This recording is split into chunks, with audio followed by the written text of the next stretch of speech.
Hi, I'm Supervisor Don Knabe, and I'm pleased to welcome you back to another episode of Dial In. It's that busy time of year here in Los Angeles County, the holidays. So here on Dial In, that means it's once again time to shine a light on some incredible organizations in the community stepping up to help those in need. This is our third annual holiday episode, and we have another great show packed with some incredible groups. For some in our community, the holidays are just another day in their ongoing struggle. Fortunately, these wonderful organizations continue to step up to fill the void, not only during the holidays, but bring joy to these families all year long. This month, I'm pleased to introduce to you some of these incredible nonprofits who are working tirelessly year-round to help those in need and help those who are going through these hardships. I hope you'll enjoy the show.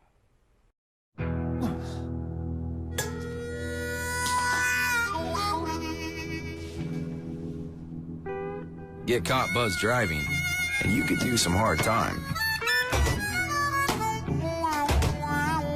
Craig, knock it off. Sorry, Mom. It could cost you around $10,000 in fines, legal fees, and increased insurance rates. And that could set you back a few years. Buzzed, busted, and broke. Because buzz driving is drunk driving. Welcome back to Dial In. My first guest today is Tanya Burns, Executive Director of Children Today, an organization based in Long Beach. For nearly 20 years, Children Today has been providing child care services to some of our most vulnerable children. With 2 neighborhood play centers and a new permanent facility on the way, Children Today is prepared to help families in need all year long. So Tanya, thanks for joining me today. Oh, thank you for having me.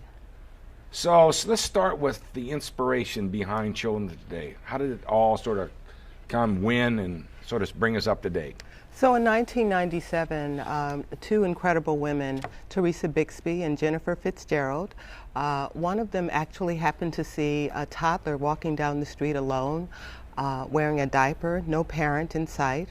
And that really became the inspiration for Children Today. And as you stated, we provide services to some of the most vulnerable children in the city of Long Beach. We provide services for children of homeless families. And the services that we provide are specifically geared towards children. People often don't think about children experiencing homelessness, and so a lot of the services that are in place are there for their parents, but our services are there to address their specific needs. We started our first program in 2000, the Playhouse West, and then we expanded in 2008. Right now we have a total of 64 children that we're providing services for. Is that on a daily basis? That's on a daily basis. So we do have the 2 programs today. We will be moving to the brand new facility. Each facility has 32 kids each, but since inception, we've provided services to more than 1,500 kids and 1,100 families. So as you move to the new facility, you're still going to keep the other 2 then, or no, everything no. will be under one roof? Absolutely. So we are consolidating, and both programs will be moving to Eco House, which is the name of the new facility, and all services will be provided out of Eco House. So the population primarily is the homeless families, correct? That is our target population. Do you do services to other kids, the vulnerable kids? Absolutely, we do. We actually partner with the County of Los Angeles Department of Children and Family Services, and so we also serve some children who are foster children or children that are served in the child welfare system. They may be with their birth parent, but they have an open case with the DCFS. A lot of the families that we serve are families that are they live at or below the poverty level. Most of the families are single women. We do have some dual parent households and even fewer single-headed households by fathers. A lot of the parents, many of the women may have come from domestic violence situations. Some have substance use or mental health problems. But those are the type of families that we are serving. So in addition to the children that you serve, and obviously that's the point population of what you're really doing, you also deal with the families, correct? We do provide services to the families. We have a social worker, part-time social worker, who actually provides referrals and linkages for those families. So many of our families may need additional services and supports, and for example, a lot of the kids that we serve may experience some delays, developmental delays, AAAs, and so we refer kids to the regional centers. We also work with the Long Beach Unified School District, so when kids have mental health issues and mental health needs, they may be assessed by the Long Beach Unified School District. Long Beach is incredible in terms of its collaborations, and so we also partner with another organization that actually comes to our facility 1 day per week at each site, providing mental health services to kids and their parents. So are you able to identify the domestic violence case issues, or? So what happens, particularly with our contract through the City of Long Beach, that's our very first program. We are part of what Long Beach has titled a continuum of care for homeless individuals and families. So if an individual or a family, they find themselves homeless, they contact the city for services. There is a multi-service center, which is basically a triage center for individuals to seek the help that they need.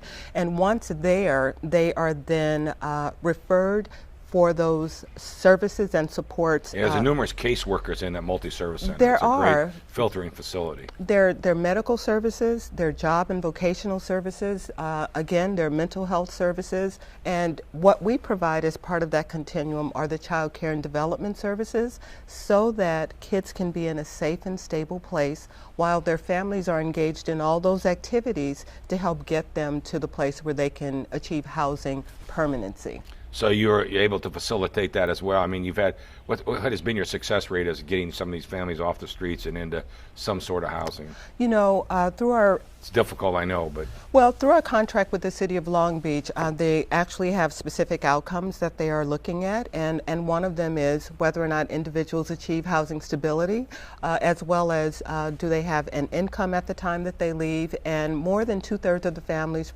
achieve permanent housing. For us, the specific outcomes that we are looking at are the developmental milestones that our children experience as a result of being in our program. And so we also have a contract through the California Department of Education. We have an assessment tool. We assess kids where they are at the time that they enter our program, and then where they are at the time that they leave. And so we're measuring their cognitive development, physical growth, math skills, language skills, and that information is actually reported to the California Department of Education, and all of our children obviously do experience significant progress in meeting those developmental milestones. So what are some of the ways that the community can get involved during the holiday season to assist you? Well, so, you know, I mentioned that we have contracts with the City of Long Beach, as well as a contract with the state California Department of Education. That only pays for 45% of our services. And so we have a very, very helpful board that donates their time and money. 55% of our funding comes from special events, private donations, and private foundations. So as an agency that provides real quality services, we always need financial assistance. We don't want to compromise on quality. We could provide services that are less quality. We don't prefer to. You know, one of the things that we do, we have really low teacher to student ratios. And what that means is that we have to hire more teachers for fewer students. We believe that learning occurs in the context of building relationships with a trusted adult. And therefore, our program is of a very high quality. And so we really depend upon the public to donate to us. And so if people are really interested in helping our organization, they can go to www.childrentoday.org to assist us. Great. You must have an incredible staff. I have an absolutely incredible staff. There are 12 teachers and 2 directors, and so when we combine, they will be at one facility. They are incredibly skilled in child development. We do a vetting process with all of our teachers because of the population that we work with.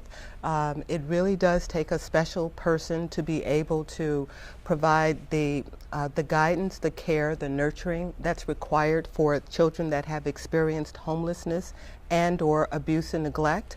And as such, we also pay our teachers at a higher rate than what is the industry standard.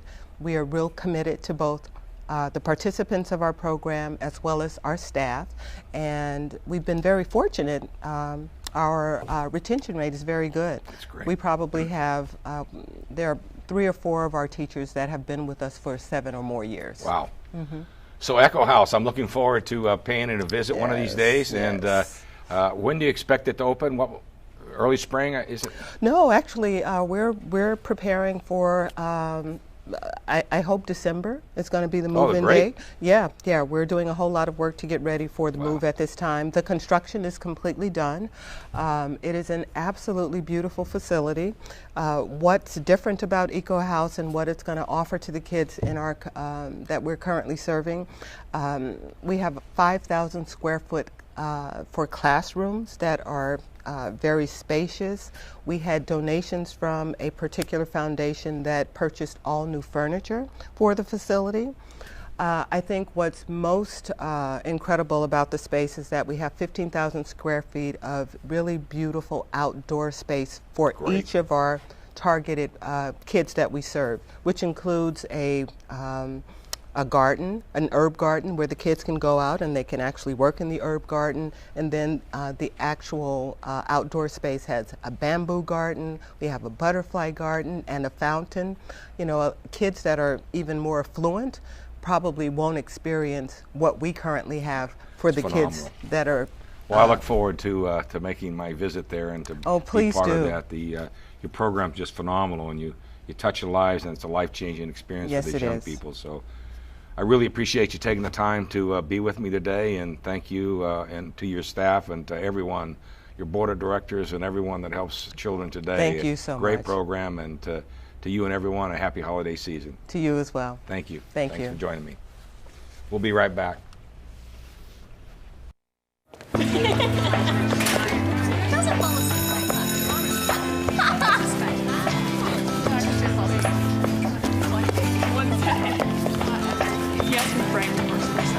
No way. Hi. Hi.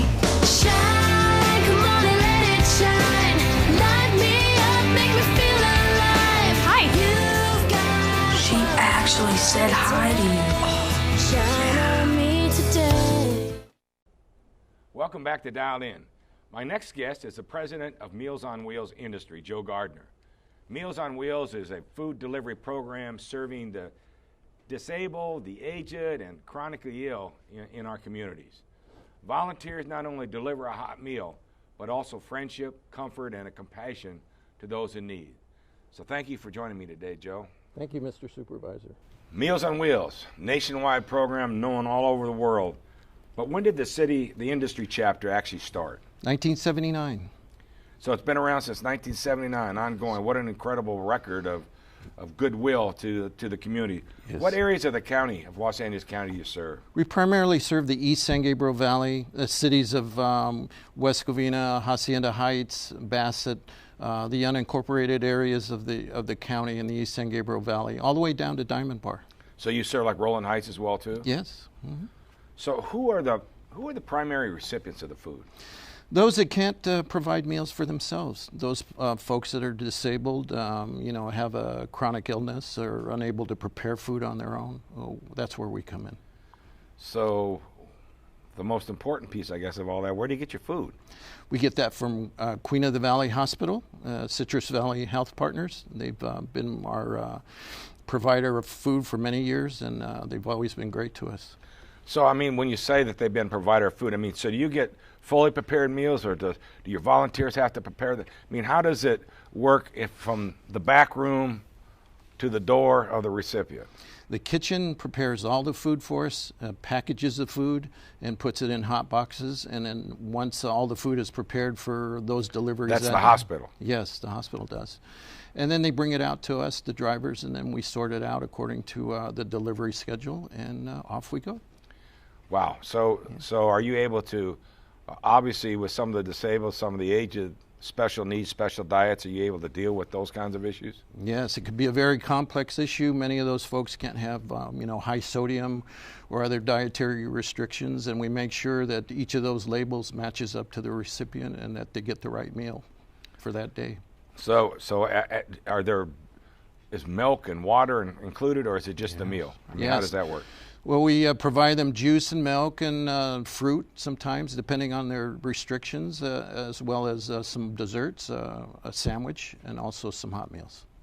So is it once a day? Yes. Well, we'll provide meals once a day, but we'll bring more than one meal, oftentimes for delivery. To the recipient? Yes. So in other words, so they'll have a meal for lunch and they'll have a meal for dinner? That's correct. Wow, so they get 2 meals a day. Yes, they do. So how many meals do you deliver every month then? Last month we delivered 1,174 meals to 76 recipients. Wow, so so 76 recipients are in the route. How does someone find Meals on Wheels? How does Joe, I have a friend that's in need of hot meals, unable to cook for themselves. What happens? Oftentimes it's word of mouth. In fact, some of our drivers, our volunteers, had parents that were on the program, and they'll come and participate in the meals program, or they'll link up some of those people in need with the program so that we can get meals to So them. how do you identify? Do family members come to you, or, I mean, how does someone learn about Meals on Wheels and say, I need that service? Well, we have a website, and people can go to mealsonwheels411.org and get further information about the program. Or our drivers are our best ambassadors to the program. Oftentimes they are the ones that will help us link up with people who need food.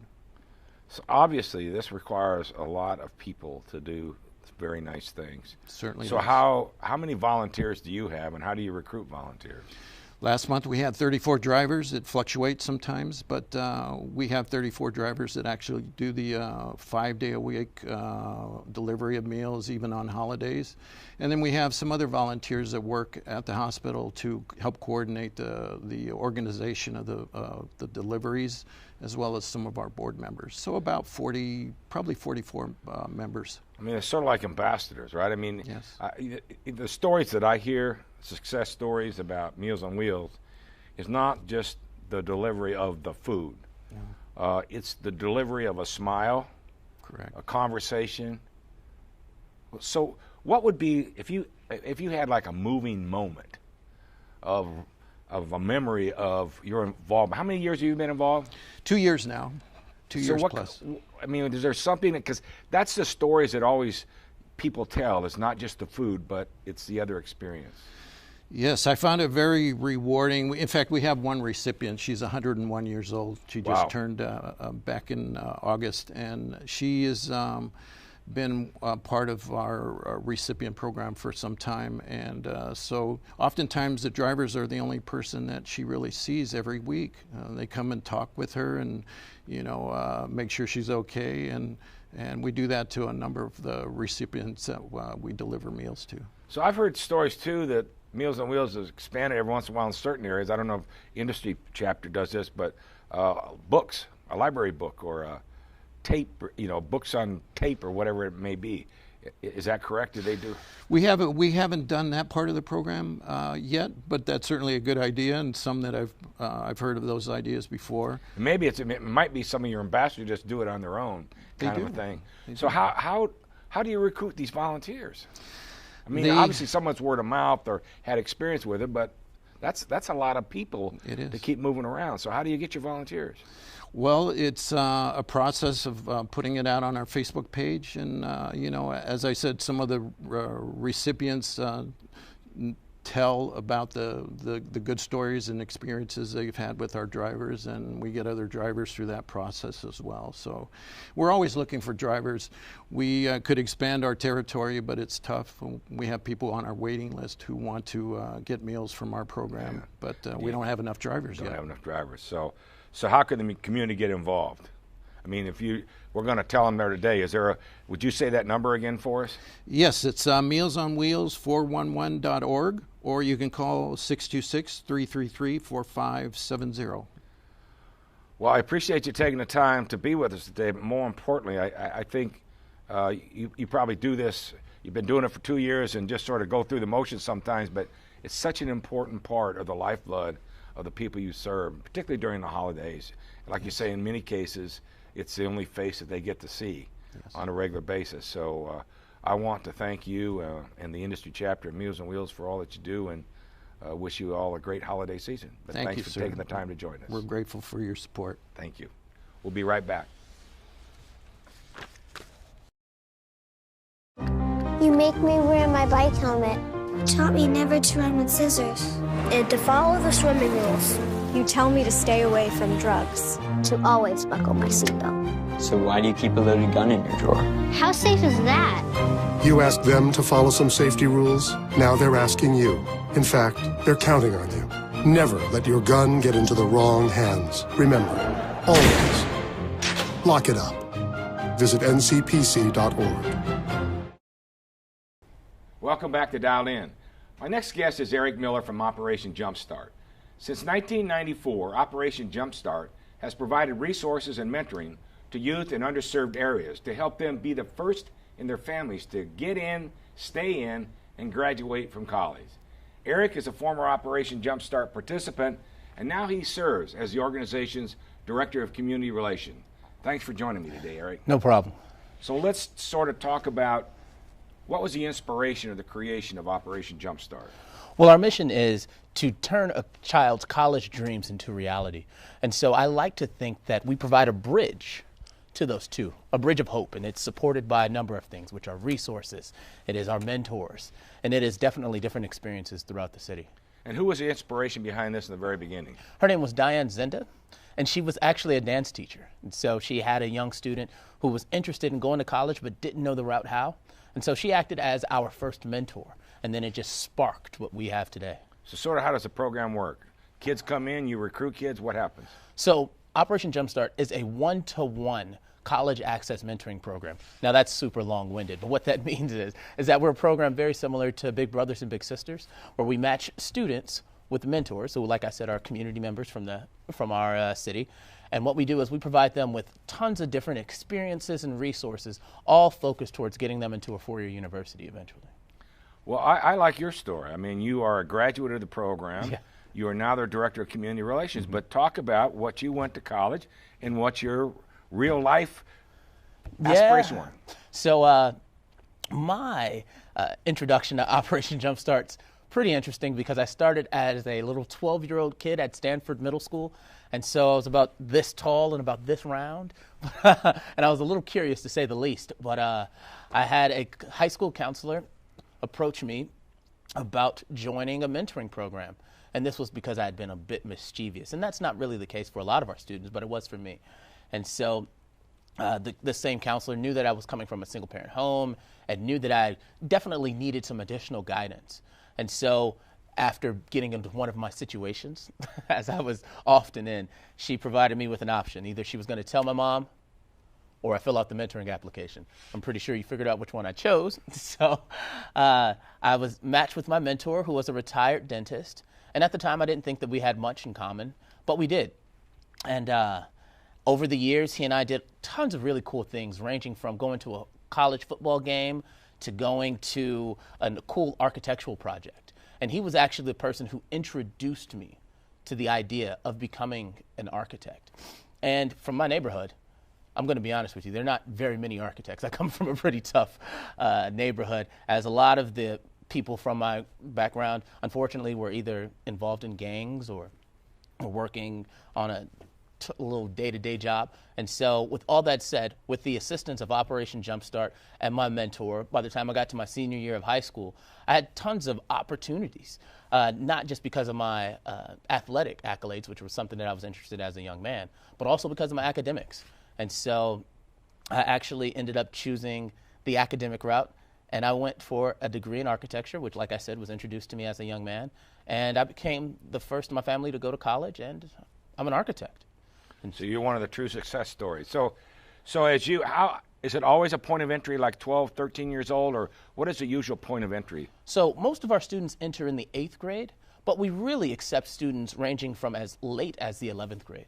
And so we follow these students from the 8th grade all the way through high school and all the way into college. And so into their senior years. We've followed them literally the entire way until they get that degree. So how do you help kids prepare to get into a 4-year college? we do it through a number of ways. First off, it's about providing opportunities and experiences. And so with that said, we do a lot of college tours. We also go to different business tours so they can experience other job opportunities outside of the stereotypical ones that they know of. We also provide them with tons of resources. For kids that join Operation Jumpstart, with 1 year being in the program, we give them a brand new laptop so that they're technologically sound. Then we provide them with tons of different educational workshops ranging from a financial aid to filling out college applications to SAT prep, all with the assistance by the time that they get to the 12th grade. Bam, they have tons of options for them. Well, I find it interesting. Obviously, they taught you something more than just how to get to college, stay in, graduate, become an architect. Right. They taught you the skill of giving back. Yes. Remember, now you're the director of community relations. So that relationship between that mentor and mentee is pretty important to the process, right? I mean, you had a retired dentist talking to you, keeping you in school, you become an architect. So that relationship is extremely important. It's ideal in most of these situations where these students build a really strong friendship with these mentors. And these mentors, though they go into it with this idea of I'm going to be an inspirer, they actually become part of the idea of becoming the bigger issue, which is becoming a professional. And so it's kind of a cool deal. So I obviously, it being one of the success stories, are you able to use your skills and the ability to communicate to inspire these young people to say, hey, here's where I came from, here's where I'm at? Yeah, to talk to these kids. It has to have an impact. Yeah, to talk to them, it's really easy because I come from those neighborhoods. I was from a single-parent home, and I know what it is to be low income. And I share a lot of those experiences with them and the opportunity of getting out and providing hope. And so hearing my story, a lot of people get attracted to it and get inspired by wanting to join. So is there anything folks in the community, the folks listening out there can do to get involved with Operation Jumpstart other than to help you raise money and do other things? What are some of the ways that the public can get involved with Operation Jumpstart? Well, there's 3 ways that you can really get involved. The first way is assisting us with tutoring, as we have a free tutoring program to all of our students, obviously because we're academically based. The second way to get involved is through mentoring. Obviously, because we have so many students, our biggest resource is providing them with a mentor. And so the more mentors we can have, the better. The third resource is what you were talking about earlier, is fundraising and donations. We have 2 programs going on right now where we are asking people to join our donor wall, which is a one-time gift, and to show our students that you believe in them. And then our second opportunity is through our giving circle, which is a monthly gift. Well, Eric, I just want to wish you the very best. Joyous holiday to you and your newly married, right? I mean, yes, so brand new. We want to congratulate you on that, but more importantly, thank you for not only being a success story, but being the face and mouth of Operation Jumpstart. It's a great program. Very familiar with it, been involved with it for years, and we want to thank you for taking the time to join us today, and just say God bless and happy holidays. I really appreciate this opportunity, man, to spread the message. So thank you again. We'll be right back.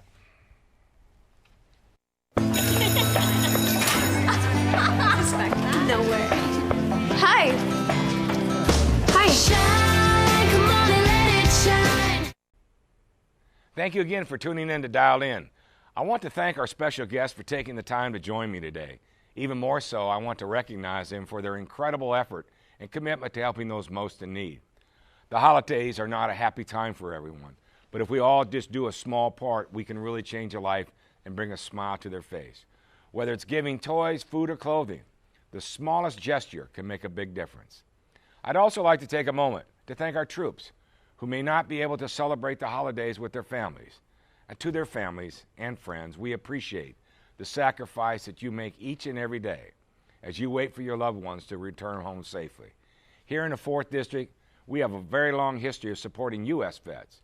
If you would like to make a life-changing difference for a homeless or at-risk veteran and their families, please visit usvets.org or call 213-542-2600 and get involved today. However you celebrate, I wish you and yours peace and joy this holiday season, and most importantly, all the best and a healthy, happy New Year. Thank you again for tuning in to Dialed In. We'll be back next year with an all-new show.